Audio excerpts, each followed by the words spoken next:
നമസ്കാരം. പൊതുവേദിയിലേക്ക് സ്വാഗതം. കേരളത്തിൽ ഇന്ന് പ്രചരണത്തിലെത്തിയ പ്രധാനമന്ത്രി രൂക്ഷമായ ഭാഷയിലാണ് ഇടതുചേരിയെ വിമർശിച്ചത്. കരുവന്നൂരിൽ ജനങ്ങൾക്ക് നഷ്ടമായ പണം തിരിച്ചേൽപ്പിക്കും എന്നാണ് പ്രധാനമന്ത്രിയുടെ ഗ്യാരണ്ടി. അതിനുവേണ്ടി ഏതറ്റം വരെ പോകും എന്നും അദ്ദേഹം പറഞ്ഞു വയ്ക്കുന്നു. അഴിമതിക്കാർക്കെതിരെ കർശന നടപടി ഉണ്ടാകും എന്നും പ്രധാനമന്ത്രി വ്യക്തമാക്കുന്നു. പ്രധാനമന്ത്രിയുടെ ഈ പ്രസ്താവനയിൽ ആത്മാർത്ഥതയുണ്ടോ എന്നാണ് ന്യൂസ് 18 പൊതുവേദി ഇന്ന് ചർച്ച ചെയ്യുന്നത്. എല്ലാവർക്കും പൊതുവേദിയിലേക്ക് സ്വാഗതം.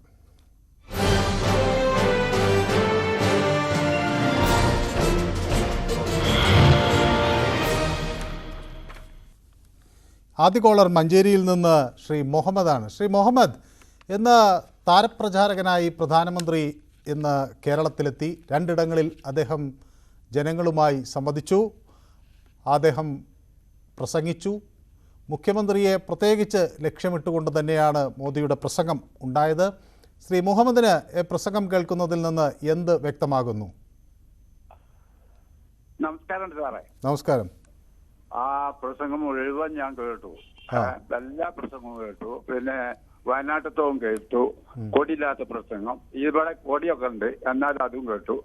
എങ്കിലും കൂടി നമ്മളെ ബഹുമാനപ്പെട്ട പ്രധാനമന്ത്രി എലക്ഷൻ പ്രചരണത്തിനാണ് കേരളത്തിലേക്ക് വന്നിട്ടുള്ളത് എന്നുള്ളത് സാർ ആദ്യം പറഞ്ഞു. അപ്പൊ ആ വന്ന സമയത്ത് ബഹുമാനപ്പെട്ട പ്രധാനമന്ത്രിക്ക് ഇങ്ങനെയല്ലാതെ മറ്റെന്താണ് ഇവിടെ പറയാനുള്ളത്? എല്ലാവിധ കാര്യങ്ങളും ചെയ്തു കൊടുക്കും, അതിനേത് അറ്റം വരെ പോയാലും ചെയ്തു കൊടുക്കും എന്നുള്ളതൊക്കെ പറഞ്ഞു. ബഹുമാനപ്പെട്ട പ്രധാനമന്ത്രിക്ക് ഏതെങ്കിലും രീതിയിൽ ഇവിടുന്ന് ഒരു സീറ്റ് കിട്ടുക എന്നുള്ളതാണ് അദ്ദേഹത്തിന്റെ തോന്നൽ. പക്ഷേ ഇത് കേരളമാണ്, ഇത് കിട്ടാൻ സാധ്യത വളരെ കുറവാണ് എന്നുള്ളതാണ് സാറേ എൻ്റെ അഭിപ്രായം. യെസ്, വളരെ വ്യക്തമാണ് താങ്കളുടെ അഭിപ്രായം. കരുവന്നൂർ ബാങ്ക് തട്ടിപ്പിൽ ഊന്നിയാണ് നാലത്തൂർ മണ്ഡലത്തിൽ പ്രധാനമന്ത്രിയുടെ പ്രസംഗം പ്രധാനമായി ഉണ്ടായിരുന്നത്. ബാലകൃഷ്ണൻ എന്നൊരു പ്രേക്ഷകൻ വടകരയിൽ നിന്ന് നമുക്കൊപ്പം ചേരുന്നുണ്ട്. ശ്രീ ബാലകൃഷ്ണന് എന്ത് തോന്നുന്നു? ഈ പ്രസംഗം എത്രമാത്രം ജനങ്ങൾ ഉൾക്കൊള്ളും, എത്രമാത്രം അതുകൊണ്ട് മാറ്റമുണ്ടാകുമെന്നാണ് ശ്രീ ബാലകൃഷ്ണൻ കരുതുന്നത്? നമസ്കാരം സാർ. നമസ്കാരം. ഇത് 100% ജനങ്ങൾ ഉൾക്കൊള്ളും സാർ. ഡൽഹിയിലെ ഒരു കൊച്ചു കള്ളനെയല്ലേ പിടിച്ചുള്ളിൽ ഇട്ടിരിക്കുന്നത് പ്രധാനമന്ത്രി. ഡൽഹിയിൽ 7 സീറ്റ് കിട്ടുന്ന സ്ഥല, അങ്ങനെ അനാവശ്യമായിട്ടാണ് പിടിച്ചുള്ളിലിട്ട് അവിടെ സീറ്റ് കിട്ടുമോ സാർ? പിന്നെ സീറ്റ് കിട്ടുവാനെന്നല്ല ഭാരതീയ ജനതാ പാർട്ടിയും സംഘപരിവാറും രാജ്യത്ത് പ്രവർത്തിക്കുന്നത്. രാജ്യത്ത് അവരെ വിശ്വസിക്കുന്ന, കേൾക്കാമോ സാർ? കേൾക്കുന്നു. ഇതിൽ കോൺഗ്രസ് നിങ്ങൾക്കെതിരെ ഉന്നയിക്കുന്ന ഒരു വലിയ ആരോപണം, ഇവിടെ നിങ്ങൾ തമ്മിലൊരു ഒത്തുകളി ഉണ്ട്, അതുകൊണ്ടാണ് ഇവിടെ നടപടി എടുക്കാത്തത്, മറ്റെല്ലായിടത്തും ഇതൊക്കെ എടുക്കുന്നുണ്ട്, ഇവിടെ പക്ഷേ അതൊന്നും കാണുന്നില്ല എന്നതാണ് ഒരു ആരോപണം കോൺഗ്രസ് ഉന്നയിക്കുന്നത് കേട്ടോ, എൻ്റെ അല്ല. അല്ല, ഏതാണ് സാർ ഒത്തുകളി? കോൺഗ്രസ്സുകാർ പറയും ഇടതുപക്ഷമായിട്ട് ഒത്തുകളിയാണ്, ഇടതുപക്ഷക്കാർ പറയും കോൺഗ്രസുമായിട്ട് ഒത്തുകളിയാണ്. അതവിടെ നിൽക്കട്ടെ സാർ. കരുവന്നൂരിലെ സംഭവം എന്താ?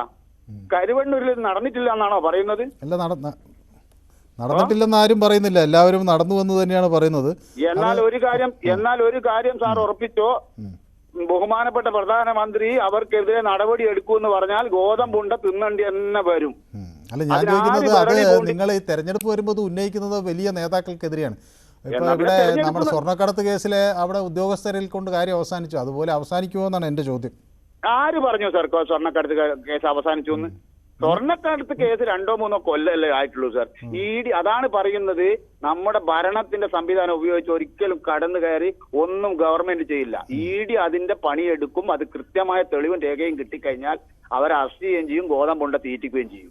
അഴിമതിക്കും ഭീകരവാദത്തിനും ഒരു വിട്ടുവീഴ്ച ഈ സർക്കാർ ചെയ്യല. അതിനാരെത്ര ചൊറിഞ്ഞിട്ടും ഒരു കാര്യമില്ല. കേരളത്തിൽ ഞങ്ങൾക്ക് ഒരു സീറ്റും കിട്ടണ്ട, അത് കേട്ട് പേടിപ്പിക്കുകയൊന്നും വേണ്ട. പിന്നെ ഒരു കാര്യം, ഇവർ പറയുന്നത് കേരളമാണ്. അങ്ങനെയാണെങ്കിൽ 2019 2019 UDF ജയിച്ചത്. അങ്ങനെയാണോ കേരളത്തിലെ രാഷ്ട്രീയ ചിത്രം? ജനങ്ങളാണ് സാർ വോട്ട് ചെയ്യുന്നത്. വ്യക്തമാണ്, താങ്കളുടെ അഭിപ്രായം കൃത്യമാണ്. ദാസൻ എന്നൊരു പ്രേക്ഷകൻ ഇന്ന് നമുക്കൊപ്പം ചേരുന്നുണ്ട്. ദാസൻ കണ്ണൂരിൽ നിന്നാണ് വിളിക്കുന്നത്. ശ്രീ ദാസൻ, അവിടെ ഈ തെരഞ്ഞെടുപ്പ് പ്രചരണമൊക്കെ കണ്ണൂരിൽ എങ്ങനെ പുരോഗമിക്കുന്നു? വാശിയൊക്കെ ഉണ്ടോ ഇരു മുന്നണികളിലും? കണ്ണൂർ നല്ല ഉഷാറാ. 3 പേരും രംഗത്തുണ്ട് അല്ലേ? കണ്ണൂരിലിപ്പോ ഞാൻ പൊതുവെ ഈ ബസ്സിലൊക്കെ യാത്ര ചെയ്യുമ്പോ ഇന്ന് ഞാൻ കേട്ട് എല്ലാ ആൾക്കാരും സുധാകരൻ തോക്കുന്നില്ലേ പറയുന്നത്. എന്താ കഥാന്ന് അറിയില്ല. സുധാകരൻ തോക്കുന്നു മാത്രമാണ് പറയുന്നത്. അത് പൊതുവെ ഒരു മുസ്ലിം സമുദായത്തിന്റെ ഇടയിൽ പ്രത്യേകിച്ചൊരു വാക്കുണ്ട്, ഞാൻ കേട്ടുകൊണ്ടിരിക്കുന്നത് പറയുന്നതാണ്. പിന്നെ ഈ കേസൊന്നും എത്തൂല. കാര്യം ഇത് കരിവന്നൂർ കേസൊന്നല്ല. ഇപ്പൊ സ്വർണ്ണക്കടത്ത് നാട്ടിലെ എല്ലാ ആൾക്കാരും പറയാം, സ്വപ്ന പറഞ്ഞ പോലെ സ്വർണം കടത്തിയിട്ടുണ്ട് ഉറപ്പാണ്. പക്ഷെ അത് എവിടെ എത്തി? ഇതൊക്കെ ഈ ദല്ലാളൊക്കെ അതിന് പിന്നില്, ഇവനൊക്കെയാണ് ഇതൊക്കെ മുക്കിക്കൊണ്ടുവരുന്നത്. കാരണം ഇതൊന്നും എവിടെ എത്തൂല. ഇത് കുറച്ച് ഈ ഇലക്ഷൻ കഴിയുമ്പോൾ മോദി ഉണ്ടാവില്ല, ആരും ഉണ്ടാവില്ല. ഇലക്ഷൻ എങ്ങനെ മോദി അധികാരത്തിൽ അതാ നോക്കുന്നതാണ്, അല്ലാതെ ഇത് ഒരാളെയും പിടിക്കുക. നമ്മൾ ഇല്ല എന്നാണ് താങ്കളുടെ അഭിപ്രായം. നമ്മൾ വെറും പെട്ടികള്, വെറും പടുപെട്ടികള്, അല്ലാതെ ഇവരൊക്കെ സൂചിച്ച് കഴിഞ്ഞു പോകും. വളരെ വ്യക്തമാണ് താങ്കളുടെ അഭിപ്രായം. ശ്രീലത എന്നൊരു പ്രേക്ഷക വിളിക്കുന്നത് ബാംഗ്ലൂരിൽ നിന്നാണ്.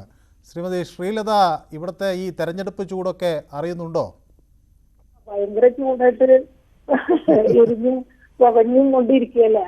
നമ്മുടെ ഇപ്പൊ ഇന്ത്യയിലെ ഏത് സംസ്ഥാന സത്യസന്ധമായിട്ട് നീങ്ങിക്കൊണ്ടിരിക്കുന്ന ഒരു സംസ്ഥാനവും ഇല്ല. പിന്നെ ഇങ്ങനെയുള്ള വർത്തമാനങ്ങളും രാഷ്ട്രീയ സംസാരങ്ങളൊക്കെ നമ്മുടെ ഇപ്പോ സാധാരണയാണ്, വെറും സാധാരണ. ഇപ്പൊ നമുക്ക് ശ്രദ്ധിക്കേണ്ടത് എന്താ? യുവജനങ്ങള്, മധ്യവയസ്കര്, വൃദ്ധര്, ഇവർക്ക് നമ്മുടെ നാട്ടിലെ സ്ത്രീകൾക്കെതിരെയുള്ള ആക്രമണം ഇതൊക്കെ കുറയ്ക്കണം. ഇത് ആരും ഗ്യാരണ്ടി തരുന്നില്ല. അപ്പൊ എല്ലാവരും സമമായില്ല. പിന്നെ നമ്മുടെ കേരളത്തിൽ ശ്രദ്ധിക്കേണ്ടത് ഇന്ന് കുറച്ച് ദിവസമുള്ള പ്രതിപക്ഷം അങ്ങോട്ടും ഇങ്ങോട്ടും പഴിചേരാണ്ട് ഒറ്റക്കെട്ടായിട്ട് നിൽക്കണം. അത് വളരെ ആവശ്യമാണ്. പിന്നെ സ്ത്രീകൾക്ക് എതിരായിട്ടുള്ള ആക്രമണങ്ങൾ, യുവജനങ്ങൾക്ക് ജോലി, മധ്യവയസ്കരെയും വൃദ്ധരെയും ചെറിയ മക്കളുടെ എല്ലാം സുരക്ഷത ആവശ്യമാണ്. ഇത്ര കാര്യങ്ങളെ വേണ്ടു. ബാക്കിയെല്ലാം എല്ലാ സംസ്ഥാനങ്ങളിലും സൂപ്പറായിട്ട് തെറ്റുകളും കുറവുകളും നന്നായിട്ട് നടക്കുന്നുണ്ട്. അപ്പോ കേരളത്തിൽ അത് ഇപ്പൊ എടുത്തു പറയേണ്ട ആവശ്യമില്ല. ഇതാണ് നമ്മുടെ കേരളത്തിൽ ശ്രദ്ധിക്കേണ്ടത്. തീർച്ചയായിട്ടും പ്രതിപക്ഷം മറ്റുള്ളവരെ ഒന്നിച്ച് കുറെ കുറ്റങ്ങൾ ഏറ്റുപറയാണ്ട് നല്ലതിന് മാത്രം പറഞ്ഞാൽ പൂർണ്ണമായിട്ട് നമുക്ക് രക്ഷപ്പെടാം. ശ്രീമതി ശ്രീലത ബാംഗ്ലൂരിൽ നിന്ന് വിളിക്കുന്നതുകൊണ്ട് ഞാൻ ചോദിക്കുന്നത്, അവിടെ എങ്ങനെയുണ്ട് ഈ തെരഞ്ഞെടുപ്പ് പ്രചരണമൊക്കെ? ചൂടോടുകൂടി പോകുന്നുണ്ടോ? ഇവിടെ തെരഞ്ഞെടുപ്പുണ്ട്. പക്ഷെ ഇവിടുത്തെ തെരഞ്ഞെടുപ്പും നമ്മുടെ തെരഞ്ഞെടുപ്പുകളും നമ്മുടെ കുറെ എല്ലാ രാഷ്ട്രീയ പാർട്ടിക്കാരുടെയും ചർച്ചകളൊക്കെ നടക്കുന്നുണ്ടല്ലോ. അപ്പൊ ഞാൻ നമ്മുടെ സംസ്ഥാനത്തിനെ പറ്റിയിട്ടാണ് കൂടുതൽ. ഇവിടെ ഉണ്ട്, ഇവിടെ അതിൻ്റെതായ നമ്മുടെ അത്രയ്ക്ക് ചൂട് പിടിച്ചിട്ടില്ല. കാരണം നമ്മൾ കുറച്ചും കൂടി ചിന്തിച്ച് വാദിച്ച് ചെയ്യുന്നവരാണ്. അത് സ്വല്പമൊക്കെ നമ്മൾ ഇവിടെയുള്ള സംസ്ഥാനത്തിനെ കുറ്റം പറയല്ല. പക്ഷെ നമ്മുടെ ഇവിടെ എല്ലാവരും ഒറ്റക്കെട്ടായിട്ട് താല്പര്യമുള്ളവരാണ്. ഇവിടെ പല ബാംഗ്ലൂരിൽ അങ്ങനെയല്ല എന്നാണ് പറയുന്നത് അല്ലേ?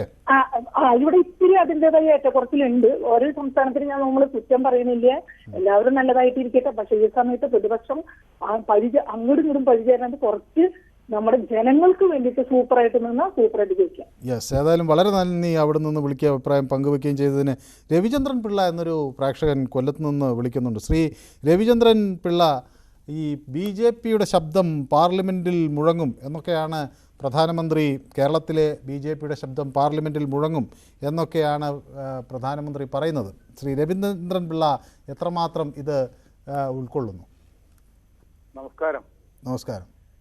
പിന്നെ ഇത് പ്രധാനമന്ത്രി ഇന്ന് പറഞ്ഞ കുറച്ച് കാര്യങ്ങൾ സത്യമാണ്. കാരണം പ്രധാനമന്ത്രി തുറന്നു പറഞ്ഞു, കേരളത്തിലെ മുഖ്യമന്ത്രി അഴിമതിക്കാരനാണ്. കേരളത്തിലെ മുഖ്യമന്ത്രിയുടെ നേതാക്കന്മാര് എന്താ അണികളായ നേതാക്കന്മാർ, ഇപ്പൊ തൃശ്ശൂർ ജില്ലാ സെക്രട്ടറി 100 കോടി രൂപയ്ക്ക് മേളി അഴിമതി കാണിച്ച് പുള്ളിയുടെ അക്കൗണ്ടിലുണ്ട്. സാധാരണക്കാരന്റെ 300 കോടി രൂപയ്ക്ക് മേളി പിന്നെ ബാങ്ക് വഴിയെ തട്ടിച്ച് ഇവരെടുത്ത്, അതൊക്കെ 100% കറക്റ്റാണ്. പക്ഷെ ഈ പ്രധാനമന്ത്രി പറയുന്നതെന്ന് പറയുന്ന മുഖ്യമന്ത്രിയെ വരട്ടാനാ. കാരണം എന്തറിയോ? തൃശ്ശൂരും തിരുവനന്തപുരം ജില്ലയിലും ഇവർക്ക് 2 സീറ്റ് വേണം. അത് BJP ആൻഡ് CPM ഡീലാണ്. അത് 100% 2 സീറ്റാണ് അവർ പ്രതീക്ഷിക്കുന്നത്. മുഖ്യമന്ത്രിയുടെ പാർട്ടിക്കാർ CPM ഈ രണ്ടിടത്തും CPIക്കാരാണ് നിൽക്കുന്നത്. അവര് സാധാരണ കഴിഞ്ഞ നിയമസഭാ തെരഞ്ഞെടുപ്പിൽ ഇവിടെ CPMന്റെ ഭരണം വന്നതെന്ന് പറഞ്ഞാൽ BJP വോട്ട് ചെയ്തതാ. കാരണം അതേ കണക്ക് തന്നെ ഇതെന്ന് പറഞ്ഞാൽ കേരളത്തിൽ മാസങ്ങൾക്ക് അല്ലെങ്കിൽ വർഷങ്ങൾക്ക് മുമ്പേ സ്വർണ്ണ കള്ളക്കടത്ത് നടത്തി. ഇപ്പം വരെ അതിന്റെ ഒരു അന്വേഷണവും ED വന്ന് ഫുൾ അന്വേഷിച്ച് 5 വർഷത്തിന് മേളിലായി. ഒരു തുമ്പും അവർ കണ്ടെത്തിയില്ലെന്നാണ് പറയുന്നത്. ഇതിൽ ആത്മാർത്ഥതയില്ലെന്നാണ് ശ്രീ രവിചന്ദ്രൻ പിള്ള പറയുന്നത് അല്ലേ? സുരേന്ദ്രൻ എന്നൊരു പ്രേക്ഷകൻ കൂടി നമുക്കൊപ്പം ചേരുന്നുണ്ട് തൃശ്ശൂരിൽ നിന്ന്. ശ്രീ സുരേന്ദ്രന് എന്ത് തോന്നുന്നു? ഇതൊക്കെ തെരഞ്ഞെടുപ്പ് സമയത്തുള്ള ചില വാദപ്രതിവാദങ്ങൾ എന്നതിനപ്പുറത്തേക്ക് പ്രധാനമന്ത്രിയുടെ വാക്കുകൾ കൂടുതൽ ഗൗരവത്തോടെ കാണേണ്ടതുണ്ടോ? നമസ്കാരം സാറേ, എനിക്ക് പറയാനുള്ളത് ഇപ്പൊ ഈ മോദി എന്ന് പറഞ്ഞു അഴിമതി, കരുവന്നൂരിൽ അഴിമതി നടന്നുണ്ട്, അത് വ്യക്തമായിട്ടുള്ള സംഗതിയാണ്.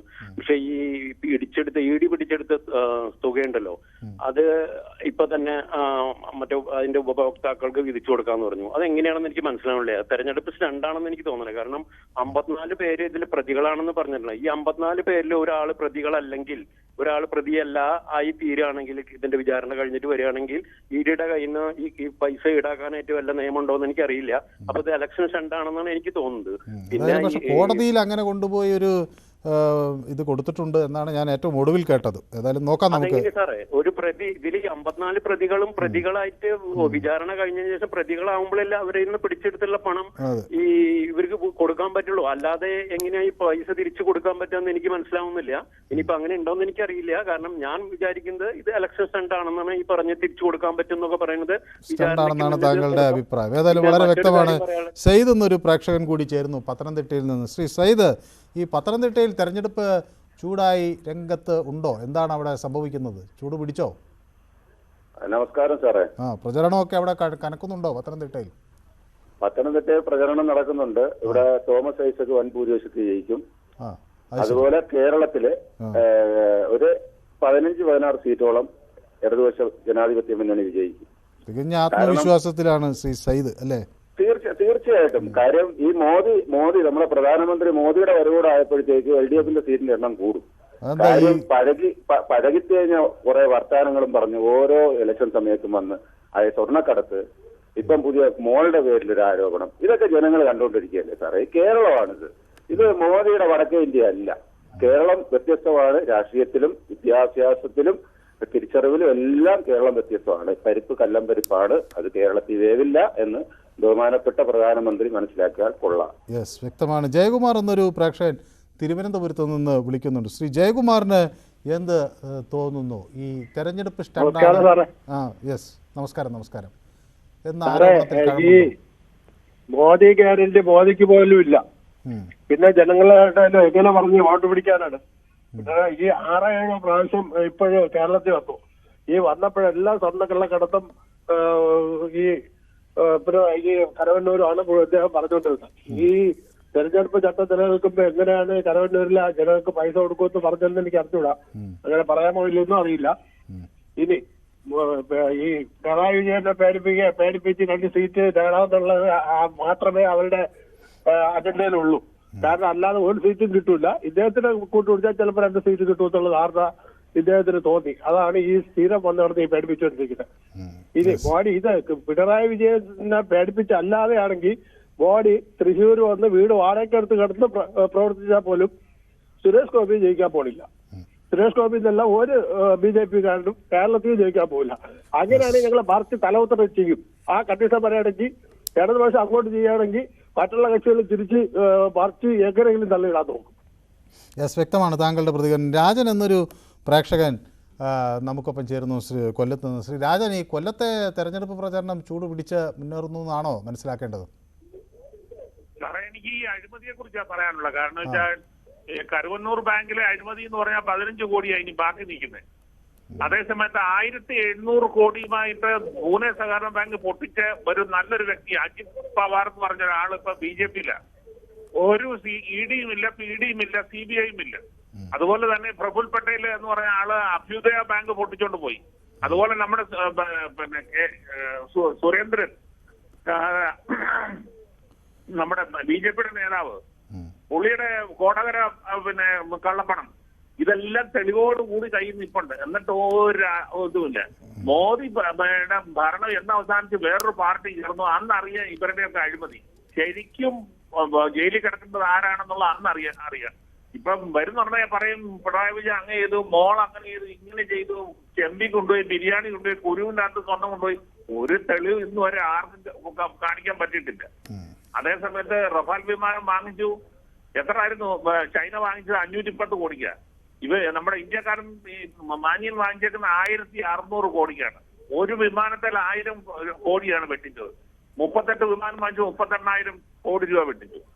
ഇത് വേറൊരു വ്യക്തമാണ് താങ്കളുടെ അഭിപ്രായം. അജയ് കുമാർ എന്നൊരു പ്രേക്ഷകൻ ചങ്ങനാശ്ശേരിയിൽ നിന്ന് നമുക്കൊപ്പം ചേരുന്നുണ്ട്. ശ്രീ അജയ് കുമാറിന് എന്ത് തോന്നുന്നു? ഈ അഴിമതിക്കാർ എന്ന് വിശേഷിപ്പിക്കുന്നവർക്കെതിരെ നടപടി ഉണ്ടാകും എന്ന് ജനം കരുതേണ്ടതുണ്ടോ? സ്വാഭാവികമായി ഉണ്ടാകണമല്ലോ, ഉണ്ടാകുകയും ചെയ്യും. അദ്ദേഹം ഓരോ സംസ്ഥാനത്ത് ചെല്ലുമ്പോൾ അതാത് സംസ്ഥാനത്തെ വിഷയങ്ങളാണ് അദ്ദേഹം ഉയർത്തിക്കാട്ടുന്നത്.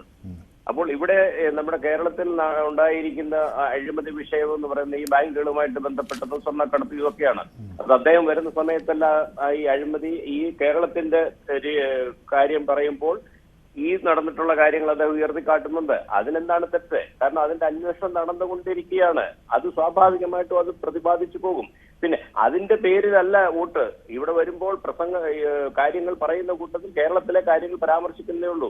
നേരെ മറിച്ച് ഈ അടുത്ത് നടത്തുന്ന എല്ലാ സർവേകളിലും BJP 400 സീറ്റുകളോടുകൂടി അധികാരത്തിൽ, വ്യക്തമായ ഭൂരിപക്ഷത്തിൽ അധികാരത്തിൽ വരുമെന്ന് എല്ലാ ചാനലുകളും പറയുമ്പോൾ ഉറപ്പായിട്ടും ജനങ്ങൾ പൊതുസമൂഹം വിശ്വസിക്കുമ്പോൾ കേരളത്തിൽ നിന്നും 20 പേരിൽ കുറെ പേരെങ്കിലും BJPയുടെ പ്രതിനിധികളായിട്ട് കേന്ദ്രമന്ത്രിസഭയിൽ ഉണ്ടാകണ്ടേ, അല്ലെങ്കിൽ പാർലമെന്റിൽ ഉണ്ടാകണ്ടേ? കേരളത്തിൽ അതുകൊണ്ട് ഗുണമല്ലേ ഉണ്ടാകൂ? എന്തുകൊണ്ട് കേരളം അങ്ങനെ ചിന്തിച്ചുകൂടാ? കേരളം വേറെ ലെവലാണ് എന്ന് പറഞ്ഞുകൊണ്ട് കേവലം 1.7% വോട്ട് ശതമാനം മാത്രമുള്ള ഒരു കമ്മ്യൂണിസ്റ്റ് പാർട്ടിയും ഒരിക്കൽ പോലും ഇനി ഒരു പ്രതിപക്ഷ സ്ഥാനത്ത് പോലും എത്താൻ സാധ്യതയില്ലാത്ത കോൺഗ്രസ് പാർട്ടിക്ക് വോട്ട് കൊടുത്തിട്ട് നമ്മൾ ജയിപ്പിച്ചവരെ അവിടെ വിട്ട് പാർലമെന്റിൽ ബഹളം ഉണ്ടാക്കിച്ചതുകൊണ്ട് ഈ സംസ്ഥാനത്തിന് എന്ത് നേട്ടമെന്നാണ് സംസ്ഥാനത്തെ ജനങ്ങൾ മനസ്സിലാക്കേണ്ടത്? വളരെ വ്യക്തമാണ്. ഒരു ചെറിയ ഇടവേള അനിവാര്യമായതുകൊണ്ടാണ് പൊതുവേദി ഒരു ചെറിയ ഇടവേളയിലേക്ക് പോകുന്നു. പെട്ടെന്ന് മടങ്ങിയെത്താം. Short break.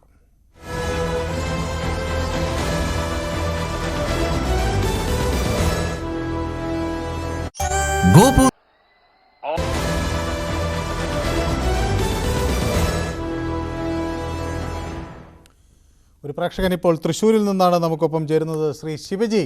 ശ്രീ ശിവജി എന്ത് കരുതുന്നു? ഇന്നത്തെ പ്രധാനമന്ത്രിയുടെ പ്രസംഗത്തെ ശിവജി എങ്ങനെ വിലയിരുത്തും? സാറേ, മോദിജി എന്ന് പറയുമ്പം മറ്റൊരാളായിക്കോട്ടെ, ഇനി 28 സംസ്ഥാനത്തിന്റെയും പ്രധാനമന്ത്രിയാണ് അദ്ദേഹം.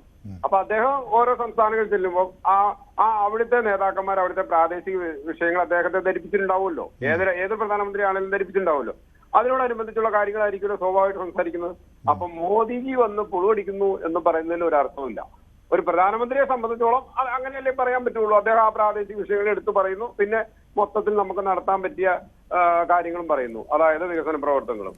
പിന്നെ അദ്ദേഹം പറഞ്ഞിട്ടുണ്ടെങ്കിൽ എന്റെ ഒരു ആത്മവിശ്വാസം അത് നടക്കുന്നു തന്നെയാണ്. ഈ പോയ പൈസ ഈ ഇലക്ഷന് ശേഷം ഒരുപക്ഷെ ഏതെങ്കിലും നിയമപരമായ തടസ്സങ്ങൾ ഇല്ലെങ്കിൽ അവർക്ക് തിരിച്ചു കൊടുക്കാനും, ഇതിൽപ്പെട്ട പ്രതികളെ പിന്നെ ഇത്തരം കാര്യം കുറച്ച് വലിയവന്മാരായതുകൊണ്ട് ചിലപ്പോൾ കുറച്ച് കാലതാമസം വന്നാലും ഇതിൽ പിടിക്കപ്പെടും. ഇവരെ ഈ പ്രതികളെല്ലാം അകത്താവും തന്നെയാണ് ഞാൻ വിശ്വസിക്കുന്നത്. വളരെ വ്യക്തമാണ് താങ്കളുടെ പ്രതികരണം. മുഖ്യമന്ത്രി പിണറായി വിജയനെയും രാഹുൽ ഗാന്ധിയെയും മോദി വിമർശിച്ചു. കുറ്റക്കാർക്കെതിരെ നടപടി ഉണ്ടാകും എന്നും ആണ് അദ്ദേഹം പറയുന്നത്. MP മണി എന്നൊരു പ്രേക്ഷകൻ വിളിക്കുന്നുണ്ട്. ശ്രീ മണി എവിടെ നിന്ന് വിളിക്കുന്നു? ഷൊർണൂരാണ്, പാലക്കാട് ജില്ല. അങ്ങേക്ക് എന്ത് തോന്നുന്നു? ഈ താരപ്രചാരകർ ഇന്ന് 2 പേർ കേരളത്തിലുണ്ട്. ഒന്ന് പ്രധാനമന്ത്രിയുണ്ട്, ഒപ്പം തന്നെ രാഹുൽ ഗാന്ധിയുണ്ട്, മറ്റ് CPMന്റെ നേതാക്കളും അവരും ഒക്കെ ഇവിടെ രംഗത്തുണ്ട്. അപ്പോൾ ഈ പ്രധാനമന്ത്രിയുടെ ഇന്നത്തെ ഒരു പ്രഭ കണ്ട് അങ്ങേക്ക് എന്ത് തോന്നുന്നു? ഞാനൊരു പഴയ ശാസ്ത്ര സാഹിത്യ പരിഷത്ത് പ്രവർത്തകനാണ്. എനിക്കിതൊക്കെ കാണുമ്പോ തമാശയാ തോന്നുന്നത്. കാരണം ഈ പാലില് ശുദ്ധമായി പച്ചവെള്ളം ചേർത്ത് വിറ്റാൽ ഇവിടെ ശിക്ഷിക്കാൻ നിയമമുണ്ട്. അവിടെ നമ്മുടെ രാഷ്ട്രീയ നേതാക്കളും ജനപ്രതിനിധികളും ഈ അഴിമതിയുടെ കഥകൾ, കൊള്ളയുടെ കഥകൾ, ഇത് പരസ്പരം അങ്ങോട്ടും ഇങ്ങോട്ടും പ്രത്യാരോപണങ്ങൾ ഉന്നയിച്ച് ജനങ്ങളുടെ പ്രശ്നങ്ങളിൽ നിന്ന് മുങ്ങിയടക്കുകയാണ്. ഇത് തെറ്റാണ്. ഇവിടെ ഇവർ മുഴുവൻ ഇതല്ല പ്രസംഗിക്കേണ്ടത്. തെറ്റ് ചെയ്തവരെ ശിക്ഷിച്ച് കാണിച്ചു കൊടുക്കണം. ജനങ്ങളുടെ അടിസ്ഥാന ജീവിത സൗകര്യങ്ങൾ മെച്ചപ്പെടുത്താനുള്ള സൗകര്യങ്ങൾ ഉണ്ടാക്കണം. ഇവിടുത്തെ ദാരിദ്ര്യം ഇല്ലാതാക്കണം. പാർപ്പിടമില്ലാത്തവന് പാർപ്പിടം ഉണ്ടാക്കി കൊടുക്കണം. തൊഴിലില്ലാത്ത ചെറുപ്പക്കാർക്ക് തൊഴിൽ ഉണ്ടാക്കി കൊടുക്കണം. രാഷ്ട്രീയ ഈ സംഘർഷങ്ങൾ ഉണ്ടാക്കാതെ സമാധാന അന്തരീക്ഷം നിലനിർത്തണം. ഇതൊക്കെയല്ലേ ഇവർ പറയേണ്ടത്? മറ്റവന്റെ കാലം 10 കാലാണ് പറഞ്ഞിട്ട് നടക്കണം വേണ്ടത്. തമാശയാണ്, വൃത്തികേടാണ്, ആഭാസമാണ്. വ്യക്തമാണ്. വെറും വാചോടപങ്ങൾ ആണെന്നാണ് താങ്കളുടെ പ്രതികരണം. ഏതായാലും മറ്റൊരു പ്രേക്ഷകൻ കൂടി നമുക്കൊപ്പം ചേരുന്നുണ്ട്. ഡോക്ടർ ഷമീർ വെള്ളമുണ്ടയിൽ നിന്നാണ് വിളിക്കുന്നത് അല്ലേ? അതെ അതെ. ഡോക്ടർ ഷമീറിന് എന്ത് തോന്നുന്നു ഈ ഇന്നത്തെ ഈ 2 നേതാക്കളുടെയും പ്രചരണ പരിപാടികളൊക്കെ കണ്ടിട്ട്?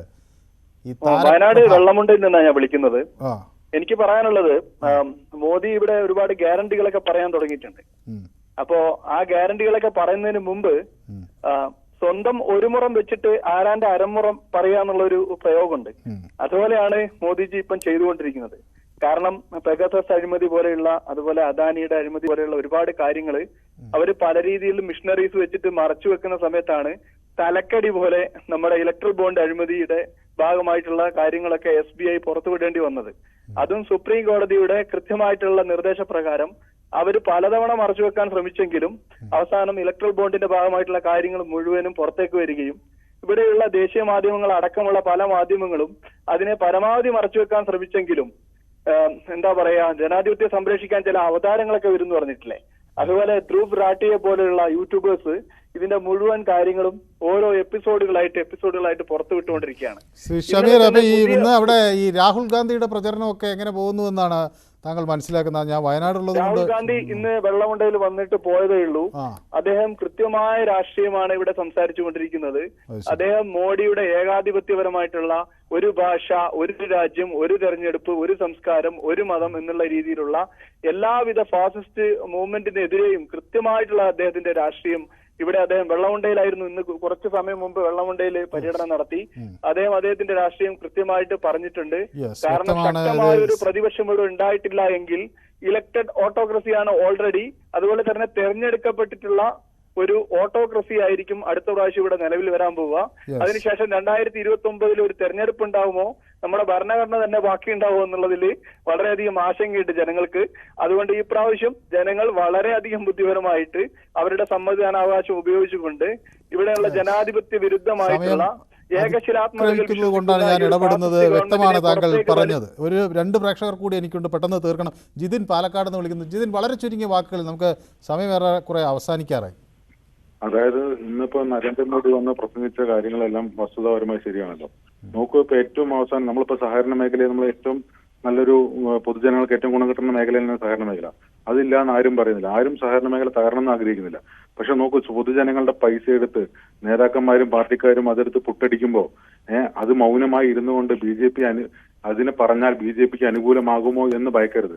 കാരണം എന്താ വെച്ച് കഴിഞ്ഞാൽ ഇപ്പൊ നോക്കൂ, കരുവന്നൂർ കാര്യം നോക്കി കഴിഞ്ഞാൽ എത്ര പേരുടെ പൈസയാണ് ഈ നേതാക്കന്മാർ അടിച്ചു മാറ്റിയത്.